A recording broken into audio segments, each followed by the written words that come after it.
নমস্কাৰ বন্ধুসকল Assam exam preparation চেনেললৈ আপোনালোক সকলোকে স্বাগতম জনাইছোঁ আজি আমি ইয়াত 1000 জিকে সিৰিজৰ 6 নম্বৰটো ভিডিঅ' লৈ আহিছোঁ বহুত ইম্পৰ্টেণ্ট কেইটামান জিকে ডিছকাছ কৰিম আমি এই জিকেখিনিৰ লগতে আমি ইয়াৰ আৰু ৰিলেটেড আৰু কিনো এক্সামত কুৱেশ্যন আহিব পাৰে সেইখিনি ডিছকাছ কৰি যাম তোলা আমি 20টা কুৱেশ্যন ডিছকাছ কৰিম কিন্তু 20টাতকৈ আমাৰ বেছি অধিক হ'ব অৰ্থাৎ আমি তাৰ অপশ্যনৰ থকা আমি দুই এটা কুৱেশ্যন ডিছকাছ কৰি যাম ঠিক আছে আৰু এটা মেথছৰ ভিডিঅ' দি আছোঁ এডিআৰিত আহিবলগীয়া যিখিনি মেথছ সেইখিনি দি আছোঁ আপোনালোকে সেইখিনি ভালদৰে চাব চেপ্টাৰ ৱাইজ দি থোৱা আছে বৰ্তমান ৰেচিঅ' এণ্ড প্ৰপ'ৰ্চনৰ ভিডিঅ' দি থোৱা আছে সেইখিনি চাব আৰু বহুত ইম্পৰ্টেণ্ট হয় মেথছত যদি আপোনালোকে ভাল এটা স্ক'ৰ কৰিব বিচাৰিছে তেতিয়াহ'লে ফ'ল' কৰিব আৰু এইখিনি প্ৰেক্টিছ কৰিব নিশ্চয় ভাল মাৰ্কছ পাব ঠিক আছে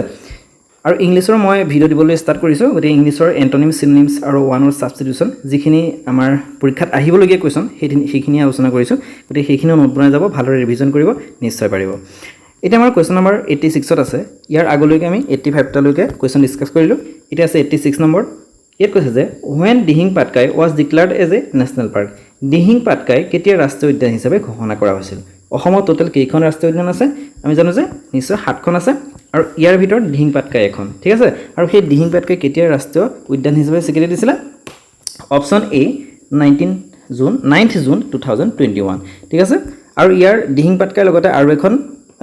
ৰায়মনা আৰু এখন দিছিলে সেইখন আছে ৰায়মনা ঠিক আছে 2021 চনতে দিছিলে আৰু এতিয়া আমি আমাৰ টোটেল 7খন যে নেশ্যনেল পাৰ্ক আছে সেইখনৰ বিষয়ে অলপ ভালদৰে জানো হওক এটা প্ৰথমখন আছে কাজিৰঙা ৰাষ্ট্ৰীয় উদ্যান ঠিক আছে কাজিৰঙা নেশ্যনেল পাৰ্ক আৰু এইখনক কেতিয়া নেশ্যনেল পাৰ্ক হিচাপে স্বীকৃতি দিছিলে 1974 ওকে আৰু ইয়াত UNESCO world heritage site okay অৰ্থাৎ বিশ্ব ঐতিহ্য ক্ষেত্ৰ হিচাপে স্বীকৃতি দিছিলে 1985ত নেশ্যনেল পাৰ্ক হিচাপে 1974 আৰু ইউনেস্কো ৱৰ্ল্ড হেৰিটেজ সাইট হিচাপে 1985 আৰু টাইগাৰ ৰিজাৰ্ভ অৰ্থাৎ বাঘ সংৰক্ষিত অঞ্চল হিচাপে 2006 চনত স্বীকৃতি দিছিলে আৰু দ্বিতীয়টা আছে মানস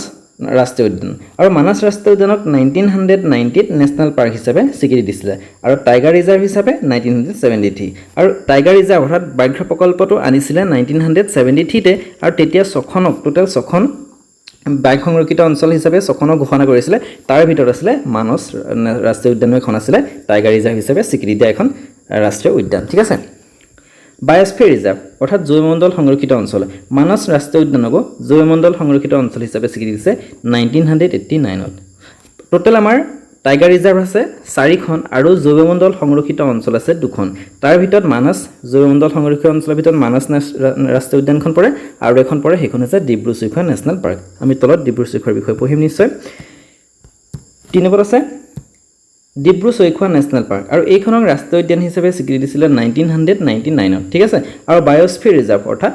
জৈৱমণ্ডল সংৰক্ষিত অঞ্চল হিচাপে স্বীকৃতি দিছিলে 1997ত এই বায়োস্ফিয়াৰ ৰিজাৰ্ভ টাইগাৰ ৰিজাৰ্ভ বা নেশ্যনেল পাৰ্কৰ ভিতৰত আমাৰ সেই 7খনৰ ভিতৰত যিকোনো এটা কুৱেশ্যন আহিবই ঠিক আছে আৰু মনত ৰাখিব এই ডিব্ৰু-চৈখোৱা ৰাষ্ট্ৰীয় উদ্যানখন ক'ত আছে তিনিচুকীয়া আৰু ডিব্ৰুগড় ডিষ্ট্ৰিক্ট সামৰি আছে ঠিক আছে এই জিলাইখনো ভালদৰে চাব আপোনালোকে 4 নম্বৰত আছে ওৰাং নেশ্যনেল পাৰ্ক একচুৱেলি মই ৰাষ্ট্ৰীয় উদ্যানৰ সম্পৰ্কত বা আমাৰ অসমৰে বুলি নহয় গোটেই নেশ্যনেলৰ অৰ্থাৎ আমাৰ ইণ্ডিয়াৰ যিমানখন ৰাষ্ট্ৰীয় উদ্যান আছে বা টাইগাৰ ৰিজাৰ্ভ আছে সকলোখিনি ডিছকাছ কৰা আছে আপোনালোকক মই ডেছক্ৰিপশ্যনতে লিংকটো দি দিম তাত চাব ঠিক আছে ওৰাং নেশ্যনেল পাৰ্কখন কেতিয়া ৰাষ্ট্ৰীয় উদ্যান হিচাপে স্বীকৃতি দিছিলে 1999ত আৰু টাইগাৰ ৰিজাৰ্ভ হয় এখন আৰু 24 ফেব্ৰুৱাৰী 2016ত কি হয় টাইগাৰ ৰিজাৰ্ভ হিচাপে স্বীকৃতি দিছে ওকে আৰু ওৰাংখন কি হয় 49 ইণ্ডিয়াৰ 49th টাইগাৰ ৰিজাৰ্ভ হিচাপে স্বীকৃতি দিছিলে 2016ত 5ত আছে নামেৰি ৰাষ্ট্ৰীয় উদ্যান নামেৰি নেশ্যনেল পাৰ্কক ৰাষ্ট্ৰীয় উদ্যান অৰ্থাৎ নেশ্যনেল পাৰ্ক হিচাপে ঘোষণা কৰিছিল 1998ত আৰু এইখনকো এখন টাইগাৰ ৰিজাৰ্ভ হিচাপে স্বীকৃতি দিছে 2000 চনত এইখনকো টাইগাৰ ৰিজাৰ্ভ হিচাপে স্বীকৃতি দিছে আৰু আমাৰ শেহতীয়াকৈ ৰাষ্ট্ৰীয় উদ্যান হিচাপে স্বীকৃতি দিয়া দুখন হ'ল সেই দুখন হৈছে ৰায়মনা নেশ্যনেল পাৰ্ক ঠিক আছে আৰু ৰায়মনা নেশ্যনেল পাৰ্ক ক'ত আছে কোনখন ডিষ্ট্ৰিক্টত পৰে কোকৰাঝাৰ ডিষ্ট্ৰিক্টত পৰে ঠিক আছে আৰু এইখনক 2021ৰ 5th জুন 2021ত ৰায়মনাক ৰাষ্ট্ৰীয় উদ্যান হিচাপে ঘোষণা কৰিছিলে অসম চৰকাৰে আৰু 7 নম্বৰত দিহিং পাটকাই নেশ্যনেল পাৰ্ক আৰু এইখনকো 2021 চনতে কৰিছিলে আৰু ডেটটো অলপ চেঞ্জ হয় প্ৰথমখন ৰায়মনাখন 5th জুন আৰু দিহিং পাটকাইখন 9th জুন ঠিক আছে নিশ্চয় মনত ৰাখিব আপোনালোকৰ এইখিনি বহুত ইম্পৰ্টেণ্ট আপোনালোকে টাইগাৰ ৰিজাৰ্ভখিনি চাব অকল অসমৰে নহয় গোটেই নৰ্থ ইষ্টৰ লগতে আমাৰ গোটেই নেশ্যনেলৰ অৰ্থাৎ ইণ্ডিয়াৰ টাইগাৰ ৰিজাৰ্ভখন চাব মই ডেছক্ৰিপশ্যনতে লিংকটো দি দিম কমপ্লিট আপোনালোকে সেইখিনি চাব পাৰিব 87ত আছে largest silk producing district of Assam অসমৰ সৰ্ববৃহৎ ৰেচম উৎপাদনকাৰী জিলা কোনখন ইয়াৰ শুদ্ধটো হৈছে option C Kamrup okay Kamrup rural এটা অসমৰ সৰ্ববৃহৎ ৰেচম উৎপাদনকাৰী জিলা কামৰূপ, কিন্তু মেইন কামৰূপৰ এটা জেগাত হয়, সেয়া হৈছে শুৱালকুছি। ঠিক আছে, শুৱালকুছি কি হয় ৰেচম উৎপাদনকাৰী মানে অসমৰ সৰ্ববৃহৎ ৰেচম উৎপাদনকাৰী ঠাই, আৰু সেই শুৱালকুছি ক'ত আছে কামৰূপ গ্ৰাম্যত আছে। ঠিক আছে, আৰু লগতে মনত ৰাখব এই শুৱালকুছিক আৰু এটা নামেৰে জনা যায় Manchester of Assam. Manchester of Assam. ঠিক আছে, 88ত আছে যে where is coffee research centre in Assam, অসমত কফি গৱেষণা কেন্দ্ৰ ক'ত আছে? ইয়াৰ শুদ্ধটো হৈছে অপশ্যন চি ডিফু। ডিফুত কি হয় কফি গৱেষণা কেন্দ্ৰ আছে। আৰু কিমান চনত স্থাপিত হৈছিলে মনত ৰাখব, এইটো এটা সাব ডিভিজন হয় আৰু ইয়াক 1985ত এষ্টাব্লিছ কৰিছিলে। অ'কে, আৰু যদি কয় যে কফি ৰিচাৰ্চ চেণ্টাৰ অৰ্থাৎ ইণ্ডিয়া অৰ্থাৎ national coffee research centre, central coffee research centre যদি কয় যে ক'ত আছে, সেয়া হৈছে কৰ্ণাটক। ঠিক আছে, কৰ্ণাটক। অ'কে, আৰু কিমান চনত স্থাপিত হৈছিলে 1925, অৰ্থাৎ চেণ্ট্ৰেল কফি ৰিচাৰ্চ চেণ্টাৰ ক'ত আছে হেডকোৱাৰ্টাৰ কৰ্ণাটকত আছে, আৰু ইয়াৰ কিমান চনত স্থাপিত কৰিছিলে 1925ত। আৰু অসমৰ কথা ক'লে ডিফু, আৰু ইয়াৰ এষ্টাব্লিছ হৈছিলে 1985ত। আৰু চাহৰ কথাটো গম পায়, চাহ গৱেষণা কেন্দ্ৰ ক'ত আছে আমাৰ যোৰহাট টোকলাই। ইয়াৰ আগৰ ভিডিঅ'ত এইটো দিছিলে, আৰু 1911 অৰ্থাৎ 1911 চনত প্ৰতিষ্ঠা কৰা হৈছিলে। কুৱেশ্যন নম্বৰ 89, ইয়াত কৈছে যে Majuli is famous for which art craft, অৰ্থাৎ মাজুলী কোনটো শিল্পকলাৰ বাবে বিখ্যাত? ইয়াৰ শুদ্ধটো হৈছে option B mask art craft, অৰ্থাৎ মুখা শিল্পৰ বাবে মাজুলী বিখ্যাত। বাকীকেইটাও চাই লওঁ আমি। বেল মেটেৰিয়েল অৰ্থাৎ কাঁহ পিতলৰ বাবে আমাৰ অৰ্থাৎ কাঁহ ধাতুৰ বাবে কোনখন বিখ্যাত, কোনখন ঠাই? সেয়া হৈছে সৰ্থেবাৰী। ঠিক আছে, সৰ্থেবাৰী। আৰু আইভৰি, এইটো একচুৱেলি ভি হ'ব লাগে, আইভৰি ক্ৰাফ্ট অৰ্থাৎ হাতী দাঁতৰ শিল্পৰ বাবে কোনখন ঠাই বিখ্যাত? সেয়া হৈছে বৰপেটা। এইখিনি বহুত ইম্পৰ্টেণ্ট হয়, এইখিনিৰ ভিতৰত দুই এটা কুৱেশ্যন আহিব পাৰে। কুৱেশ্যন নম্বৰ 90, ইয়াত আছে in which year Bodo language became a state language, কোন বছৰত বড়ো ভাষা ৰাজ্য ভাষা হিচাপে স্বীকৃতি দিছিল? ইয়াৰ শুদ্ধটো হৈছে অপশ্যন বি অপশ্যন চি হয়, এইটো নহয়, অপশ্যন চি হয় 1984। 1984ক বড়ো ভাষাক অসমৰ ৰাজ্য ভাষা হিচাপে স্বীকৃতি দিছিল, অৰ্থাৎ অসমৰ মেইনলি ৰাজ্য ভাষা হৈছে অসমীয়া, কিন্তু বড়ো ভাষাকো ৰাজ্য ভাষা হিচাপে স্বীকৃতি দিছিল 1984ত। আৰু এটা ইম্পৰ্টেণ্ট কথা বড়ো ভাষাক লৈ পেলাই 92nd এমেণ্ডমেণ্ট এক্ট অৰ্থাৎ 92 সংখ্যক সংশোধনী অনুসৰি 2003 চনত কি হয় বড়ো ভাষাক কি হয় চৰকাৰী ভাষা হিচাপে সংবিধানত স্বীকৃতি দিছে। ঠিক আছে,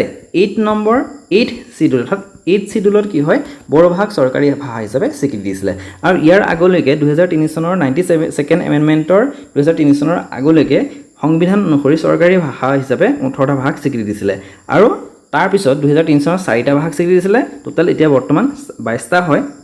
অ'কে, চৰকাৰী ভাষা হিচাপে সংবিধানত উল্লেখ থকা, আৰু এই বড়ো ভাষাটো এই 2003 চনত সংযুক্ত কৰিছিলে।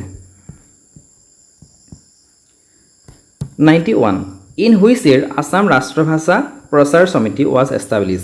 কিমান চনত অসম ৰাষ্ট্ৰভাষা প্ৰচাৰ সমিতি গঠন হৈছিল? বহুতেই ইম্পৰ্টেণ্ট এটা কুৱেশ্যন। এনেকুৱা ধৰণৰ কুৱেশ্যন হয়তো আমাৰ পটককৈ দেখিবলৈ পোৱা নাযায়, কিন্তু এক্সামত এনেকুৱা ধৰণৰ কুৱেশ্যনো সুধি দিয়ে। ইয়াৰ শুদ্ধটো হৈছে অপশ্যন বি 1938। 1938ত কি হয় আছাম ৰাষ্ট্ৰভাষা প্ৰচাৰ সমিতি গঠন হৈছিলে। কিন্তু ইয়াতো এটা কথা আছে, প্ৰথমতে অসম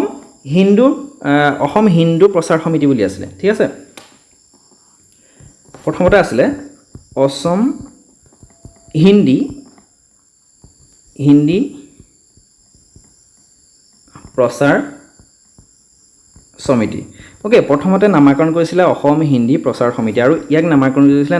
1938তে। অ'কে, এষ্টাব্লিছ হৈছিলে। কিন্তু 1948ক ইয়াক নামটো সলাই পেলাই কৰা হ'ল অসম ৰাষ্ট্ৰভাষা প্ৰচাৰ সমিতি। ঠিক আছে, অৰ্থাৎ প্ৰথমতে ইয়াৰ নাম আছিলে অসম হিন্দী প্ৰচাৰ সমিতি, আৰু ইয়াক এষ্টাব্লিছ হৈছিলে 1938তে। কিন্তু সেই একেটাই হয়, কিন্তু ইয়াৰ ৰিনেম কৰিছিলে 1948ক অসম ৰাষ্ট্ৰভাষা প্ৰচাৰ সমিতি হিচাপে। কুৱেশ্যন নম্বৰ 92ত আছে যে which of the following communities have the prime festival লাই হাৰবা। লাই হাৰবা তলত উল্লেখ কৰা কোনটো সম্প্ৰদায়ৰ প্ৰধান উৎসৱ? ইয়াৰ শুদ্ধটো হৈছে অপশ্যন এ মণিপুৰীজ। মণিপুৰীজসকলে মেইনলি এই লাই হাৰবা উৎসৱটি পালন কৰে। বাকী সকলো চাই লওঁ নাগাসকলে অৰ্থাৎ মেইনলি নাগালেণ্ডত আমাৰ সেই নাগাসকল থাকে আৰু সেই তাত কি হয় মেইনলি হৰ্ণবিল ফেষ্টিভেল পালন কৰা হয় আৰু লগতে আৰু এবিধ আছে মেইন আউলেং আউলেং উৎসৱবিধো সেই নাগাসকলে পালন কৰে আৰু মিজুসকলৰ কিছুমান হ'ল এটা হ'ল চাপচাৰকুট ঠিক আছে চাপচাৰকুট এই ফেষ্টিভেলটো মিজুসকলৰ বহুত এটা জনপ্ৰিয় ফেষ্টিভেল মনত ৰখাব আৰু ৰাভাসকলৰ বিশেষকৈ আহে ৰাভাসকলৰ ইম্পৰ্টেণ্ট অৰ্থাৎ প্ৰধান উৎসৱটো হৈছে বাইখু ঠিক আছে বাইখু বাইখু ফেষ্টিভেলটো ৰাভাসকলৰ প্ৰধান উৎসৱ 93 আছে both east and west Karbi Anglong districts are administered under which autonomous council of Assam কোনখন স্বায়ত্তশাসিত পৰিষদে পূব আৰু পশ্চিম কাৰ্বি আংলং দুইখন জিলাক শাসন কৰে ইয়াৰ শুদ্ধটো হৈছে অপচন বি KAAC ঠিক আছে KAAC এটা এই KAAC ফুল ফৰ্মটো কি হেয়া হৈছে কাৰ্বি আংলং অটোনমাস কাউন্সিল মই লিখি দিছো বাৰু Karbi Anglong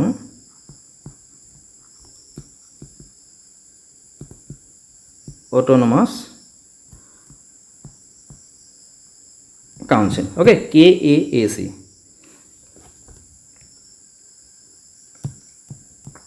Question number 94 BTC অর্থাৎ Boreland Territorial Council was created under which schedule of the Indian Constitution ভাৰতীয় সংবিধানৰ কোনটো অনুসূচী অনুসৰি BTC গঠন কৰা হৈছিল ইয়াৰ শুদ্ধটো হৈছে অপচন বি 6th শিডিউল আৰু ইয়াৰটো আহিব পাৰে মনৰ খাব 2003 চনত এই BTC গঠন কৰা হৈছিল ঠিক আছে 95 Which among the following is the ancient name of Tinsukia Tinsukiar পুৰণি নামটো কি আছিল ইয়াৰ শুদ্ধটো হৈছে অপচন সি বেংমৰা ঠিক আছে বেংমৰা আছিল তিনসুকিয়াৰ পৌৰাণিক নাম 96 The tomb of Mirzumla II is located in which place of Assam দ্বিতীয় মিৰ্জুমলা সমাধি ক্ষেত্ৰ অসমৰ কোনখন ঠাইত আছে ইয়াৰ শুদ্ধটো হৈছে অপচন ডি মানকাছাৰ অৰ্থাৎ সাউথ সালমৰা ডিস্ট্ৰিক্টত পৰে এই মানকাছাৰ আৰু এই মানকাছাৰ কি হয় আমাৰ অসম আৰু মেঘালয়ৰ বৰ্ডাৰত আছে অৰ্থাৎ অসম আৰু মেঘালয়ৰ বৰ্ডাৰত এই মানকাছাৰ ঠাইখন আছে আৰু তাতে কি হয় এই দ্বিতীয় মিৰ্জুমলাৰ সমাধি ক্ষেত্ৰটো অৱস্থিত 97 The headquarters of ONGC is located in which place of Assam ONGC ৰ মুখ্য কাৰ্যালয় অসমৰ কোন ঠাইত আছে একচুয়ালি ক'বলৈ গ'লে ONGC ৰ মুখ্য কাৰ্যালয় দিল্লীত আছে কিন্তু অসমতো কি হয় প্ৰত্যেকখন ষ্টেটতে কি হয় তাৰ এটা মুখ্য কাৰ্যালয় আছে অৰ্থাৎ ইয়াৰ শুদ্ধটো হৈছে অপচন ডি অসমৰ ক্ষেত্ৰত যদি কয় নাজিৰাত আছে ইয়াৰ হেডকোৱাৰ্টাৰ অসমৰ ক্ষেত্ৰত ইয়াৰ হেডকোৱাৰ্টাৰ নাজিৰা আছে কিন্তু মুঠেই ক'বলৈ গ'লে সম্পূৰ্ণকৈ অৰ্থাৎ ONGC ৰ মেইন যিটো মুখ্য কাৰ্যালয় সেইটো ক'ত আছে দিল্লীত আছে 98 In which year Charaideo district was carved out of the Shivsagar district কিমান চনত শিৱসাগৰ জিলাৰ পৰা চৰাইদেউ জিলাক পৃথক কৰা হৈছে ইয়াৰ শুদ্ধটো হৈছে option C on 15th August 2015 চনত কি হয় চৰাইদেউ বুলি পেলাই এখন বেলেগ ডিস্ট্ৰিক্ট গঠন কৰা হয় আৰু হেয়া আগতে কি আছিল শিৱসাগৰ ডিস্ট্ৰিক্টৰ লগত একেলগে আছিল আৰু শিৱসাগৰৰ পৰা পৃথক কৰা হৈছে চৰাইদেউ 2015 ত Question number 99 It কৈছে every year Assam Police Day is observed on প্ৰতি বছৰে অসম আৰক্ষী দিৱস পালন কৰা হয় কিমান তাৰিখে ইয়াৰ শুদ্ধটো হৈছে অপচন এ 1st অক্টোবৰ প্ৰতি বছৰে অক্টোবৰ মাহৰ প্ৰথম তাৰিখটোত কি হয় এই আৰক্ষী দিৱস পালন কৰা হয় 100 আছে in which year Majuli was recorded by Guinness World Records as the world's largest river island কিমান চনত Guinness World Records এ মাজুলীক পৃথিৱীৰ সৰ্ববৃহৎ নদীদ্বীপ ৰূপে স্বীকৃতি দিছিল একচুয়ালি সকলোৱে কৈ আছিল বা মাজুলী হৈছে পৃথিৱীৰ সৰ্ববৃহৎ নদীদ্বীপ কিন্তু একচুয়ালি গিনিজ ৱৰ্ল্ড ৰেকৰ্ডে 2016 ত ঘোষণা কৰিছে অৰ্থাৎ ইয়াৰ আগতে কি হয় মাৰাজো বুলি এটা দ্বীপ আছে নদীদ্বীপ মাৰাজো আৰু এটো আছে ব্ৰাজিলত ব্ৰাজিলত আৰু ইয়াক কি হয় মাৰাজো ব্ৰাজিলৰ মাৰাজো নদীদ্বীপক ৱৰ্ল্ড পৃথিৱীৰ সৰ্ববৃহৎ নদীদ্বীপ ৰূপে স্বীকৃতি দিছিল গিনিজ ৱৰ্ল্ড ৰেকৰ্ডছে কিন্তু 2016 ত ৰেকৰ্ড ভাঙি পেলাই 2016 ত Majuli world biggest river island হিচাপে স্বীকৃতি দিছে গিনিজ ৱৰ্ল্ড ৰেকৰ্ডছে আৰু 2016 ত কি হয় মাজুলী এখন নতুন ডিস্ট্ৰিক্ট হিচাপেও ঘোষণা কৰিছিল Panidihing bird sanctuary is located in which of the following districts of Assam Panidihing পক্ষী অভয়াৰণ্য অসমৰ তলৰ কোনখন জিলাত অৱস্থিত ইয়াৰ শুদ্ধটো হৈছে অপশ্যন বি শিৱসাগৰ পানীদিহিং পক্ষী অভয়াৰণ্য ক'ত আছে শিৱসাগৰ ডিষ্ট্ৰিক্টত আছে এ মুগা research centre is located in which place of Assam অসমৰ ক'ত মুগা গৱেষণা কেন্দ্ৰ আছে ইয়াৰ শুদ্ধটো হৈছে অপশ্যন ডি ঢকুৱাখানা মুগা চিল্কৰ কাৰণে বিখ্যাত আৰু ইয়াত কি হয় মুগা গৱেষণা কেন্দ্ৰটো আছে 13 Where is the headquarter of Bodoland Territorial Council Bodoland স্বায়ত্তশাসিত পৰিষদৰ মুখ্য কাৰ্যালয় ক'ত অৱস্থিত ইয়াৰ শুদ্ধটো হৈছে অপশ্যন এ কোকৰাঝাৰত এই বিটিচিৰ হেডকোৱাৰ্টাৰ অৱস্থিত আৰু মনত ৰাখক বড়োলেণ্ড টেৰিটৰি অৰ্থাৎ বিটিচিৰ কিমানখন ডিষ্ট্ৰিক্ট আছে ওকে অৰ্থাৎ কিমানখন ডিষ্ট্ৰিক্টেৰে বিটিচি গঠন হৈছে ইয়াত বিটিচি টোটেল 4খন ডিষ্ট্ৰিক্ট আছে সেইখন নামটো জানি ল'ব কোকৰাঝাৰ ইয়াত আছে কোকৰাঝাৰ 2 নম্বৰ আছে চিৰাং 3 নম্বৰ আছে বাক্সা আৰু 4 নম্বৰখন হ'ল উদালগুৰি এই 4খন ডিষ্ট্ৰিক্ট বিটিচিৰ আন্ডাৰত আছে 104 When did the Mikir Hills district was restricted as Karbi Anglong district অৰ্থাৎ মিকিৰ পাহাৰ জিলাক কিমান চনত কাৰ্বি আংলং জিলা ৰূপে ঘোষণা কৰা হৈছিল ইয়াৰ শুদ্ধটো হৈছে অপশ্যন ডি 14th October 1976 অৰ্থাৎ কাৰ্বি আংলং জিলা হিচাপে কেতিয়া নামকৰণ কৰিছিল 1976 আহিব পাৰে এইটো ইম্পৰ্টেন্ট কোৱেশ্চন আজি আমাৰ একেবাৰে শেষৰ কোৱেশ্চনটো লৈ আহিছো which place of Assam is known as Panchatirtha বুলি অসমৰ কোনখন ঠাইক জনা যায় ইয়াৰ শুদ্ধটো হৈছে অপশ্যন সি হাজো ঠিক আছে হাজোক পঞ্চতীৰ্থ বুলিও জনা যায় আমাৰ খাব হাজোৰ এটা ওল্ড নেম আছিল আৰু হাজোক আগতে কি বুলি জনা গৈছিল বিষ্ণু পুষ্কৰ বুলি জনা গৈছিল বিষ্ণু পুষ্কৰ ইম্পৰ্টেন্ট হয় এইখিনি ভালৰে নোট বনাই থাকিব আজিৰ ভিডিওটো ইমানেই যদি আপোনালোকে ভিডিওখিনি কোৱেশ্চনখিনি ভাল পাইছে লাইক কমেন্ট শ্বেয়াৰ কৰিব আৰু এটা মেথছৰ ভিডিও দি আছো মেথছৰ ভিডিওখিনি চাব বহুত ইম্পৰ্টেন্ট হয় এক্সাম ওৰিয়েন্টেড মেথছে দি থকা হৈছে গতিকে সেইখিনি ভালৰে ফলো কৰিব আৰু লগতে ইংলিছৰ ভিডিওখিনি চাব ধন্যবাদ